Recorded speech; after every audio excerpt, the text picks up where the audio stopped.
नमस्कार मैत्रिणींनो, रंजना किचनमध्ये तुमचं अगदी मनापासून स्वागत आहे। आज आपल्याला बनवायचे उरलेल्या भातापासून अगदी भन्नाट रेसिपी।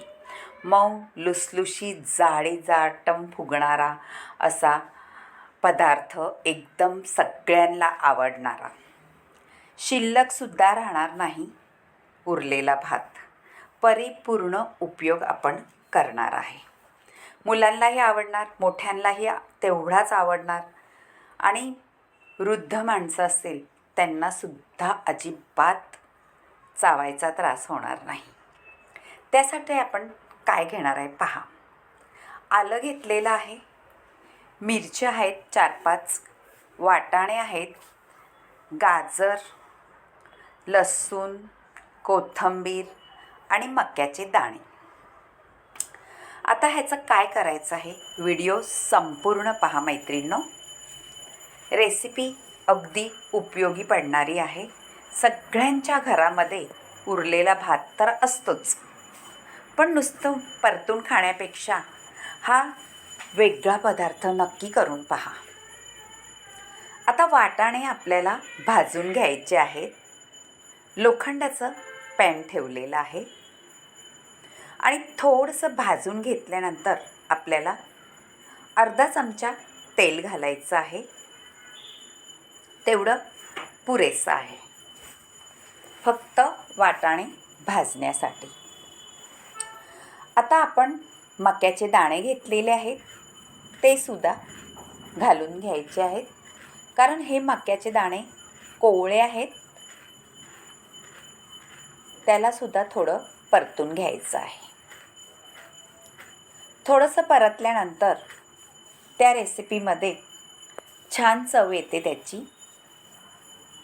आता परतून झाल्यानंतर थंड करून आपल्याला थोडंसं मोठं मोठं वाटून घ्यायचं आहे, अगदी बारीक करायचं नाही।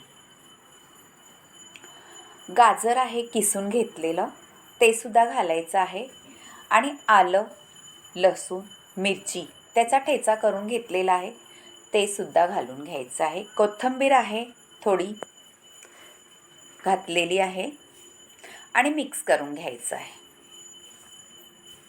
झटपट होणारी रेसिपी आहे। थोडासा गरम मसाला घालायचा, अर्धा चमचा हळद पावडर, मसाला घरगुती आपला आणि धणा जिरा पावडर।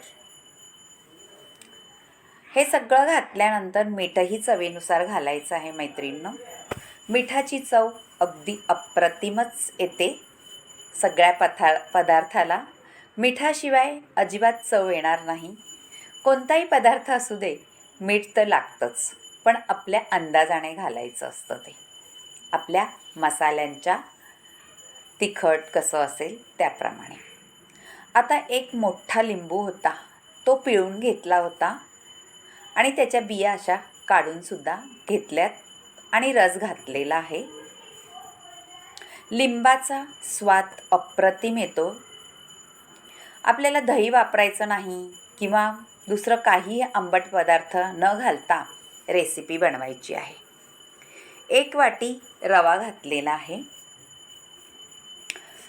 सगळं मिश्रण एकत्र करायचं आहे आणि बाजूला ठेवून द्यायचं आहे।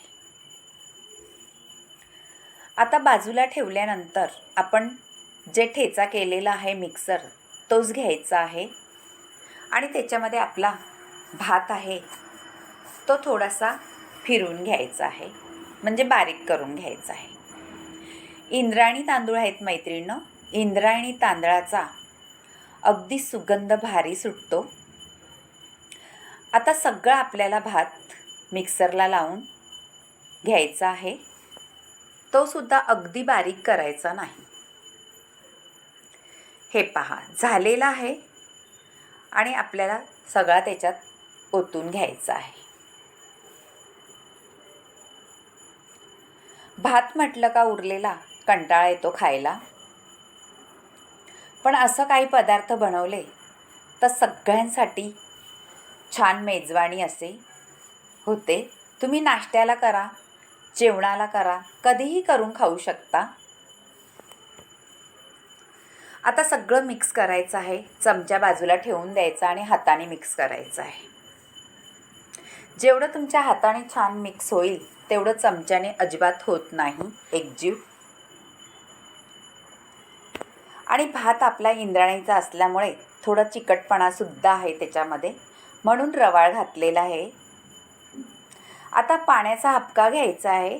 एकदम पाणी ओतायचं नाही, हबका घेतच ओतायचं, कारण आपल्याला पातळ करायचं नाही. ही रेसिपी सगळ्यांनाच आवडणारी आहे. हे पहा, एवढं पाणी पुरेसं आहे. थोडंसं आपल्याला जे लपथपीत म्हणतात तसं करायचं आहे.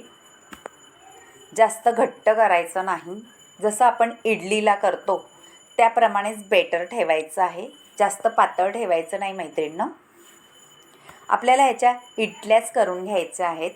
आता हे आपलं झालेलं आहे बॅटर सगळं. ते बाजूला झाकून ठेवून द्यायचं आपण थोडा वेळ मुरण्यासाठी. आपला रवासुद्धा छान फुलला जाईल त्याच्यामध्ये. आपल्याला इनो न सोडा वापरता रेसिपी बनवायची आहे.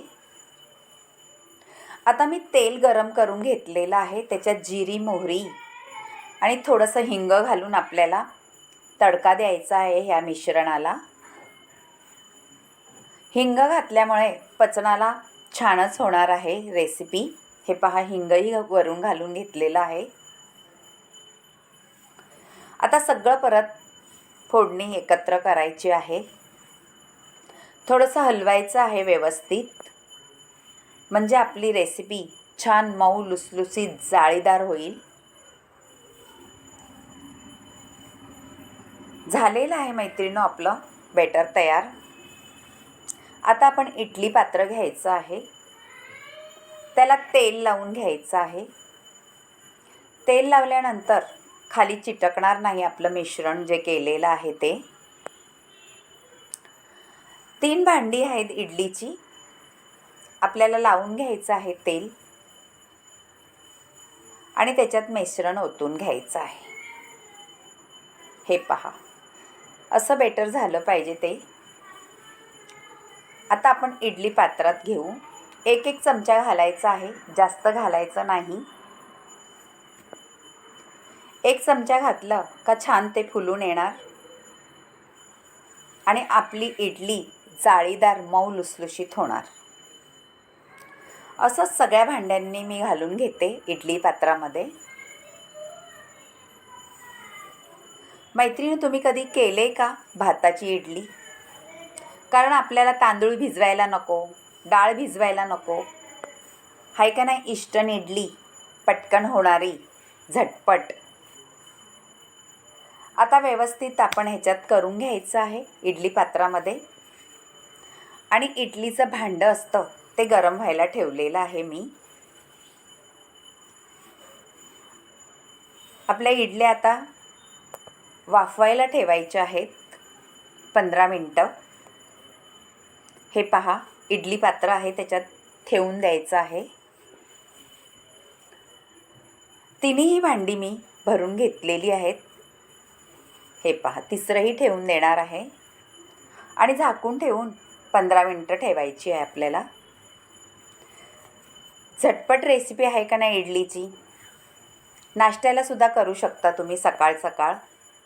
वेळ न लागता आपली ही रेसिपी तयार होणार आहे. आणि त्याच्यामध्ये व्हेजिटेबल घातले आहे, त्यामुळे आपल्याला शरीरासाठी सुद्धा उपयोगी पडणारे पदार्थ आहेत सगळे. मुलं जर खात नसेल तर ह्याप्रमाणे तुम्ही भाज्या घालून इडली नक्की करून पहा. आता आपली इडली झालेली आहे आणि वाढून घेऊ. हे पहा, जरासुद्धा खाली चिटकत नाही, काय नाही. याप्रमाणे झालेली आहे आपली जाळीदार मऊ लुसलुशीत इडली. करून पहा, नक्कीच आवडेल सगळ्यांना. आणि आवडली तर एक लाईक जरूर करा. आणि रंजना किचनला लाईक करा, शेअर करा, कमेंट करायला विसरू नका आणि सबस्क्राईबही करा. व्हेजिटेबल इडली तयार झालेली आहे. न भिजवता काही गोष्टी म्हणजे तांदूळ, उडदाची डाळ, अशी झटपट इडली करून पहा. आणि परत एकदा सांगते, नक्की तुम्हाला आवडली तर एक कमेंट कळवा. तुम्ही कुठून व्हिडिओ पाहता, माझे व्हिडिओ आवडतात का? आवडले तर कमेंट करा. बाय मैत्रिणो, भेटूया आता अशाच नवनवीन रेसिपीमध्ये.